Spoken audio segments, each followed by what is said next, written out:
Sup, everybody, man? It's your boy, Mr. Dugai, coming at y'all with another episode of Dropping Dimes with Mr. Dugai. And today I'm going to talk a little LSU spring football, and just what I think is the key to LSU, having a successful season, particularly on the offensive end, yo. Before I get into this video, man, for everyone, if y'all want to give me a follow on my social media platforms, Facebook, Instagram, TikTok, I'm gonna have all that information down in the description box. May not always get a chance to respond to questions and comments on these videos. So feel free to DM me. And whenever I get a chance to, I'll get back at you. Come holler at your boy, yo. um, LSU doing their thing right now, man. Spring practice. The thing, we know that LSU is going to have a very loaded wide receiver core, especially whenever, the freshmen that's coming in the fall, come into this team. We know that LSU's quarterback competition is the hottest topic, on campus when you got Miles Brennan coming in, who was the starter going into last year, started the first few games before that abdominal injury. You have Max Johnson, who closed out the year 2-0 as the starter. And you have TJ Finley, who started the most games, in the middle of the season. Then you got true freshman coming in, Garrett Nussmeier, also competing also. We know the running back position is going to have talent with guys coming back, Terrion Davis Price, John Emery Jr., you got Bradford. You also got guys coming in and Corey Kiner and Goodwin. Tight end position, Cole Taylor, is pretty much the lead guy there. But we gonna see if anybody else emerges.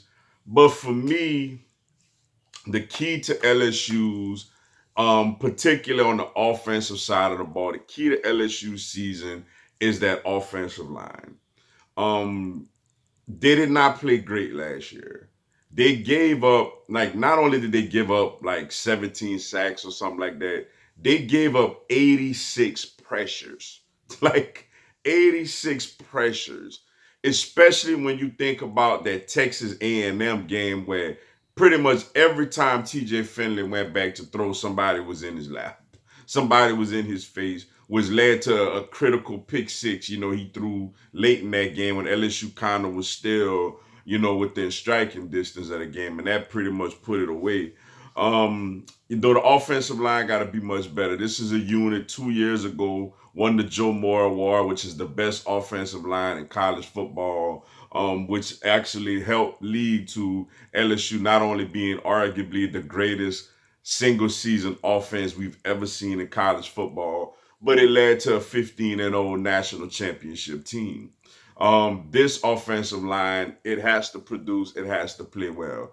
Positive about this is all the starters are back. The whole offensive line back. When you talk about left guard Dare Rosenthal, left tackle Dare Rosenthal, left guard Ed Ingram, center Liam Shanahan, right guard, oh excuse me, right guard Hines, and then when you talk about right tackle Austin Deculus, who's going to be fifth year guy, it's a very, very, very experienced offensive line. They have to play well this season. We still waiting on a guy like Cardell Thomas, who came in as a very, very highly recruited, highly touted guard who just hasn't seen the field yet going into his third year. But the key to this season is the offensive line. Also in the running game, we only averaged 3.3 yards a carry last season running the football. So not only do we need to protect whoever is back there at quarterback, especially if it's a guy, if it's either Miles Brennan or TJ Finley, because we both know they're not very mobile. At least with Max Johnson, he could kind of maneuver his way and get out of some trouble with his legs. But we got to open up more lanes in the run game. The running game really was very underwhelming last season, and a lot of that had to do with the offensive line's inability to create holes in the run game. Because we have talent. John Emery Jr. was a 5-star. I mean, Terrion Davis Price was a 4-star. These guys are talented. It's not like they forgot how to run. It's not like They don't know what they're doing. They're hitting the wrong holes. The offensive line, has to contribute, has to open holes in the run game. What gives me hope is that all five of these guys are back. So you would assume that they should be better, not only with another year of experience, a year of already having starts under their belt, but also with a more, you would think a more prolific scheme, bringing in Jake Peets as an offensive coordinator who's from the Joe Brady tree, I guess we could call it. So the offense should be a little more explosive. So the key to LSU's offense this season is that offensive line, man. Yes, we want to know who the quarterback gonna be. Yes, we want to see these receivers get out there and do their thing. Led by the guy by Keishawn Butte and the rest of the crew. We want to see these running backs, get out in open field and make things happen.